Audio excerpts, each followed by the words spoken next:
For those of you that can see this video or hear this audio, I just wanted to make you aware of what's going on. I feel if I disseminate this information, I may actually get a night's sleep. I'm showing my face, and I will reveal my name for my own protection. So if something were to happen to me, you know it was not an accident. My name is Robert Connors, and I have served with the Department of Defense for over 20 years.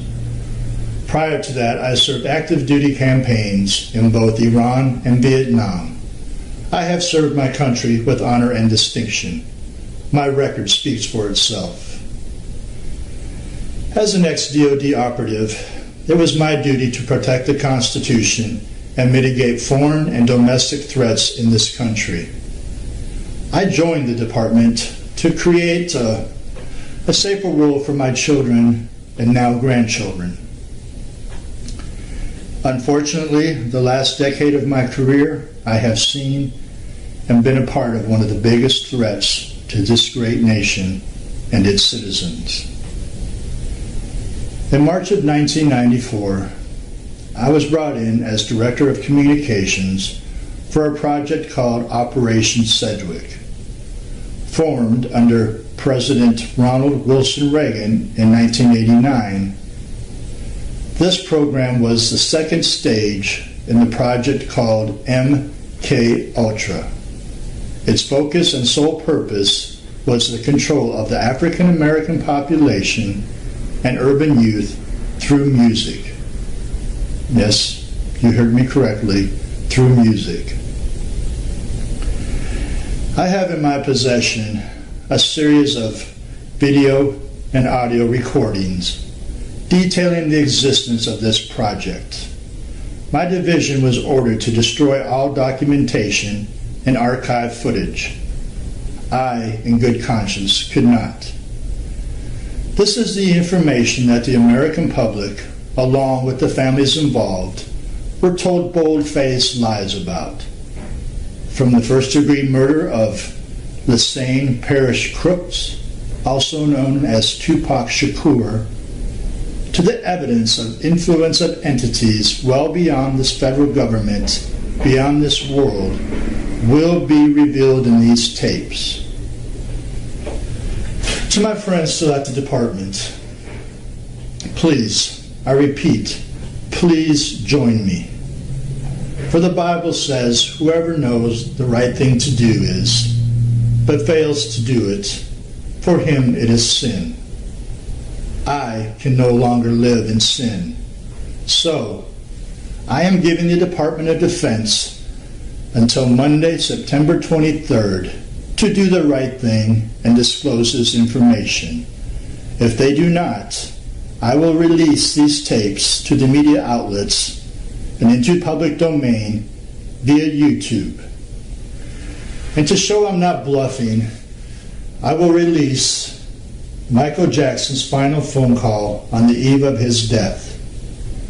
Mr. Jackson's phone was being tapped, and he is speaking of a government conspiracy to murder him. I know this video and this channel will probably be deleted, so I urge you, please save, download, and re-upload everything that I release for freedom of information's sake. God bless you. Thank you for listening, and God bless you all.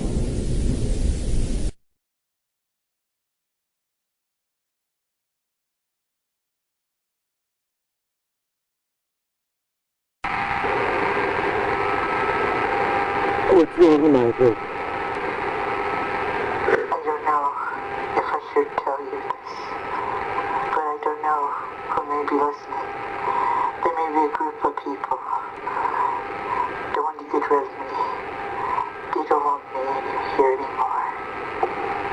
I don't understand it. What do you mean? Talk to me. I can't talk about it over the phone. I don't know what's going to happen, but I just feel in my soul, only God knows, they can shoot me.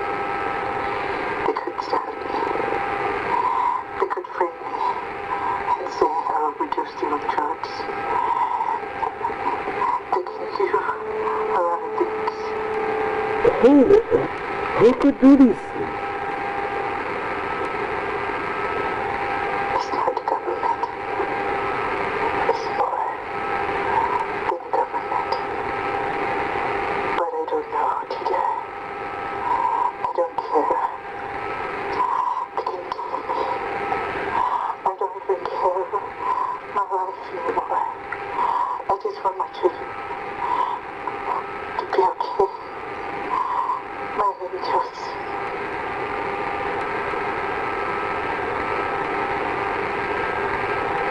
I want them to be safe. Michael, I gotta go.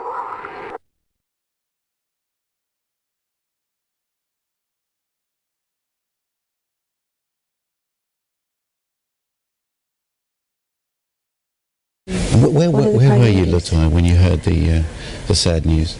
Well, I was actually, my father called me. I was at home, and I had just hung up the phone with my business partner, and he had just told me about Farah, and I said, "Oh my, geez, I wonder who's next," because it always happens in threes. To see.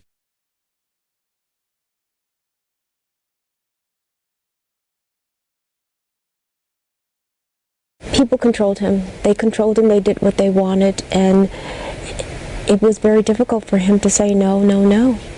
You must have seen this happening. Was there anything that you could do or say to Michael to change that situation? It's very, very difficult because in situations such as that one, we've tried so many times to intervene. And it's not always that easy because they keep everybody at bay. They keep everyone away, actually. Everyone. How did they do that? By controlling. And I know because I have been in a controlling and abusive relationship, but by controlling him, controlling his thoughts, control what he does, not letting any, giving orders, not letting anyone through the gates, not letting anyone near security, things of that nature. And this way they have him and they control whatever he does. The phones, no phones in the house. You suspect foul play. Do you think, Michael, do you think it's murder? Absolutely. Absolutely. I said it in the beginning, and I believe it to this day.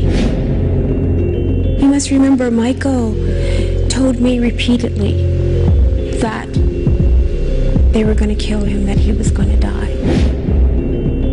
And who did it?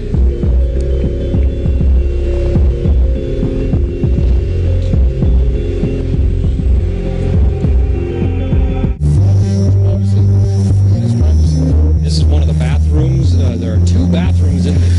This is one of the bathrooms. This is one of the bathrooms. Latoya, are you going to be attending Dr. Murray's court case? Absolutely. What do you think about him delaying everything, dragging his feet? What kind of sentence should you receive, Latoya? Death penalty. That's what he should be on the firing range. They murdered my brother, and they know who they are. It's not just Dr. Murray, I promise you that. It's more people involved, and they know exactly who they are, and I'm going to let you guys know exactly what's happening and what's going on. It's more than just Dr. Murray that's involved in this. Will justice be served? The doctor that you're looking at, the doctor that you see there, was the fall guy. That's what he was. He was the fall guy. And so there are people in the background? There are people in the background. Pulling strings? Yes, absolutely. You must remember, Michael told me repeatedly that they were going to kill him, that he was going to die. And he would say that. And when I heard my mother scream, "He's dead," immediately I said, "Who did it?" I didn't say what for, what of, what happened, who did it? Because he repeatedly said that. For the past 20 years, my wife Evie and I have been the victims of criminal activities perpetrated by a small network of individuals who are out to destroy us personally, professionally, and financially. This network of individuals is manipulating the banking system and the criminal justice system for the purposes of sabotaging our credit and our credibility. Up until a year ago, Evie and I had never had any run-in with the law whatsoever. We are not criminals, nor are we fugitives from justice, nor are we crazy. We are simply artists and filmmakers who are being racketeered on. We believe there are to be a malignant tumor of star whackers in Hollywood. How many people do you know personally who have died suddenly and mysteriously in the past 5 years? I have personally known 8 actors, all of whom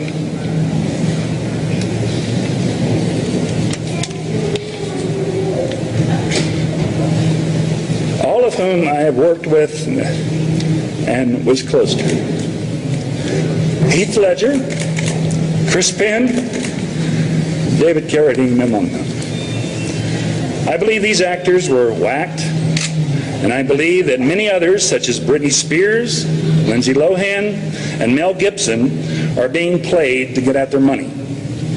In the meantime, many a celebrity's image and marketability is being co-opted and destroyed. Google helps out by keeping the negative stories near the top of a celebrity's web page because it's the negativity that brings in the advertising revenue. In my own case, my ex-attorney Lloyd Braun has joined this tribe of bottom feeders by creating his own celebrity gossip website. What is wrong with that picture? When your own attorney starts defaming you, who do you turn to defend you? Lloyd Braun also claims to have come up with the idea of The Sopranos, so he's obviously familiar with the ways and means of organized crime. Unfortunately, my brother Dennis has made matters worse by buying a house from Mr. Braun on property Braun originally bought with money he embezzled from me. I recently discovered, much to my surprise, that Dennis is also on the deed to my Santa Barbara property. This is also the work of Mr. Braun, further confounding the validity of the transfer of my fully furnished property in 1992 to Mr. Bruce Berman. I have earned approximately $40 million throughout my career. I have profit participation in some of my films. I am being embezzled from by this monstrous ring of accountants, estate planners, and lawyers who are mercilessly slandering me and trying to kill my career, and I believe murder me in order to gain control of my royalties. I wish to return to only one thing: work. So does your client plan on attending the hearing next week in Santa Barbara? My client is intending to comply with the law in both jurisdictions, and we are going to spend the next couple of days strategizing how to best achieve that. Will that not compromise the refugee? It may. We have a number of options available to us now, some of which existed before he made a refugee claim and some which arose yesterday. So we're going to take a look at the best options, and it may be that we do abandon the refugee claim. So in favor of citizenship application and sponsorship? There are numerous options: work permits, permanent resident status. There are all sorts of options. This is what we need to discuss in Liberty. And do you understand how paranoid and delusional your client sounds? I'm not going to comment.